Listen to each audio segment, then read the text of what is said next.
Assalamualaikum warahmatullahi wabarakatuh.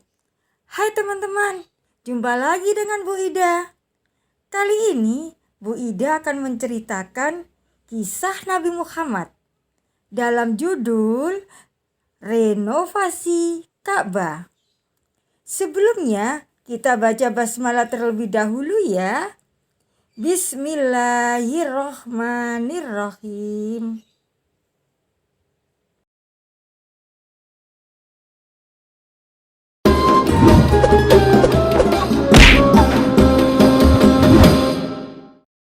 Kisah Nabi Muhammad Sallallahu Alaihi Wasallam, renovasi Ka'bah. Kota Mekah pernah dilanda banjir bandang. Pada saat itu usia Muhammad 35 tahun. Ka'bah yang merupakan bangunan suci di Mekah turut terendam air bah.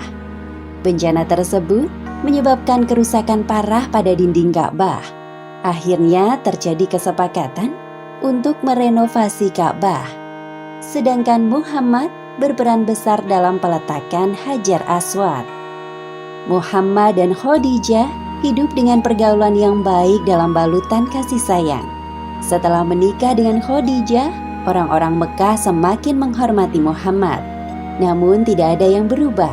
Beliau tetap rendah hati, suka menolong, tidak pernah menunjukkan kemarahan. Berbicara sedikit, dan apabila bergurau yang dikatakannya hanya kebenaran. Hal itulah yang membuat orang-orang di sekitarnya merasa senang sekaligus segan terhadap Muhammad. Tepatnya 5 tahun sebelum peristiwa kenabian, terjadi peristiwa langka di Mekah. Awan berwarna hitam tiba-tiba menumpahkan beban berat yang dikandungnya. Bukit-bukit di sekitar Mekah mengalirkan air hujan ke kota yang berada tepat di bawahnya. Tidak hanya rumah penduduk kota Mekah yang rusak akibat banjir, bangunan suci Ka'bah pun ikut terendam banjir. Beberapa pembesar Quraisy berdebat mengenai perbaikan Ka'bah.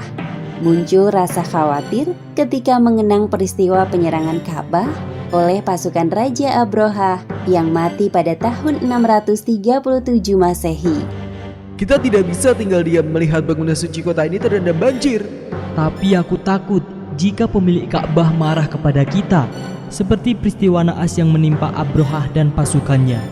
Wahai saudaraku, tujuan utama kita adalah memperbaiki Ka'bah, bukan untuk menghancurkannya seperti yang dilakukan Abraha kala itu. Ya, benar apa yang engkau katakan. Bangunan Ka'bah harus segera diperbaiki. Sebaiknya kita segera mencari orang yang mampu bertanggung jawab atas perbaikan tersebut.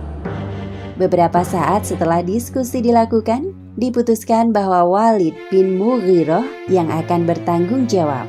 Mereka meminta untuk meninggikan bangunan Ka'bah yang tingginya 9 hasta sejak pembangunan di masa Nabi Ismail.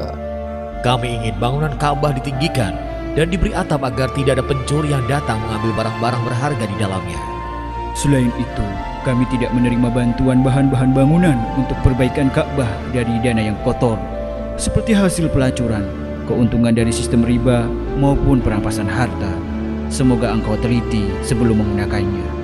Baik, akan aku laksanakan sesuai perintah kalian.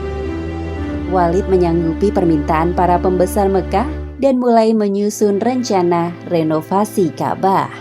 Bertepatan dengan bencana banjir ini, tersiar berita bahwa telah ditemukan sebuah kapal Romawi yang terdampar di Laut Merah, tepatnya di dekat pelabuhan Syuaibah. Wahai saudaraku, tugas pertamamu adalah mencari siapa pemilik kapal Romawi itu dan membeli kapalnya. Kita membutuhkan banyak kayu untuk pondasi Ka'bah.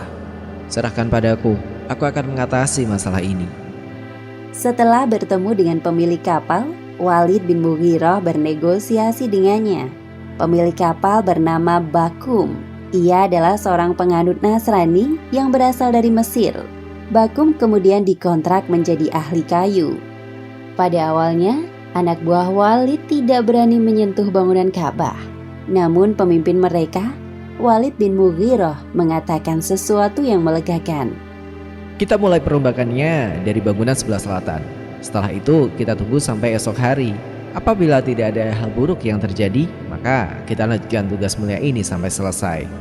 Ya, kami setuju. Perombakan Ka'bah ini merupakan perbaikan dari hasil kerja keras Nabi Ibrahim alaihi salam dan Nabi Ismail alaihi salam. Bangunan Ka'bah berbentuk segi empat yang terbuat dari susunan batu-batu. Walid membagi Ka'bah menjadi 4 bagian. Masing-masing kabilah mendapatkan tugas untuk memperbaiki tiap sudut bagian Ka'bah. Hal pertama yang dilakukan adalah memindahkan patung Hubal dan patung-patung lainnya, kemudian membersihkan pelataran Ka'bah, lalu membongkar dinding dan membuat pondasi. Pondasi Ka'bah berasal dari batu-batu granit biru yang diambil dari bukit di sekitar Mekah. Sedangkan bahan pencampur semen yang disebut bitumen didatangkan langsung dari Syria. Muhammad turut serta dalam perbaikan Ka'bah dari awal penghancuran bangunan dan hari-hari berikutnya. Kita harus meninggikan pondasi sekaligus membangun pintu baru. Setelah itu, kita bangun atap Ka'bah agar barang-barang berharga di dalamnya tidak dicuri orang. Baik, kami akan mengerjakan sesuai perintahmu. Pembangunan dan perombakan Ka'bah hampir selesai. Setelah dinding Ka'bah tingginya mencapai 15 hasta. Kemudian dipasang atap yang disangga dengan 6 tiang.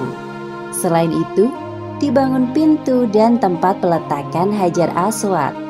Kini tiba saatnya bagian peletakan batu hitam atau biasa disebut Hajar Aswad di sudut timur. Pada saat inilah terjadi perselisihan antar kabilah.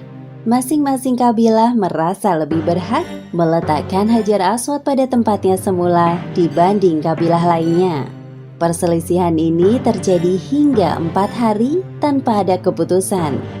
Sampai akhirnya muncul seorang tua bernama Abu Umayyah bin Al-Mughirah menawarkan jalan keluar.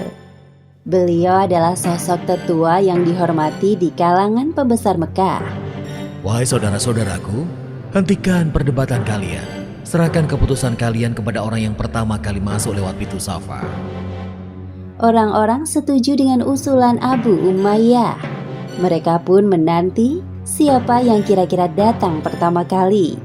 Rasa penasaran tersema di dada masing-masing kabilah. Lihat, ada seseorang yang datang. Benarkah? Mari kita lihat siapa itu. Oh, dia Muhammad, pemuda Al-Amin. Kami rela dengan keputusannya. Dia yang terbaik.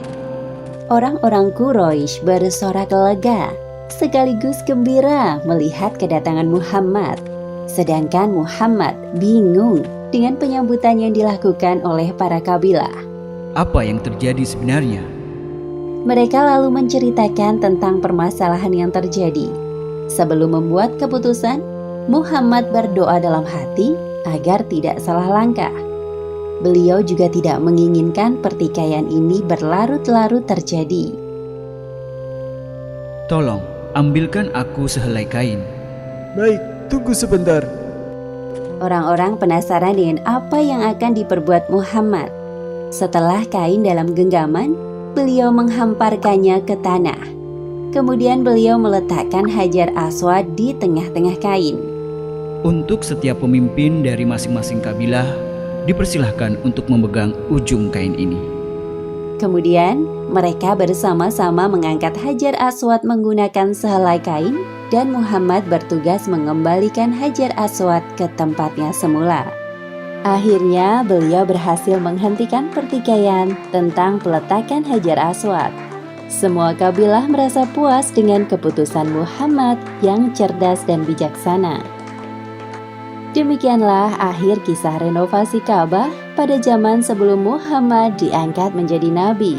Hikmah yang dapat kita ambil dari kisah ini, pertama, hendaknya kita selalu mengawali segala perbuatan dengan niat yang baik agar mendapat ridho dari Allah Subhanahu wa Ta'ala. Dan kedua, salah satu kriteria dari pemimpin yang ideal menurut Islam adalah fatonah atau cerdas. Hal tersebut dibuktikan dengan cara yang digunakan Muhammad dalam menyelesaikan persoalan peletakan Hajar Aswad. Maka sudah sepantasnya beliau menjadi seorang pemimpin umat Islam. Wallahu a'lam bishawab.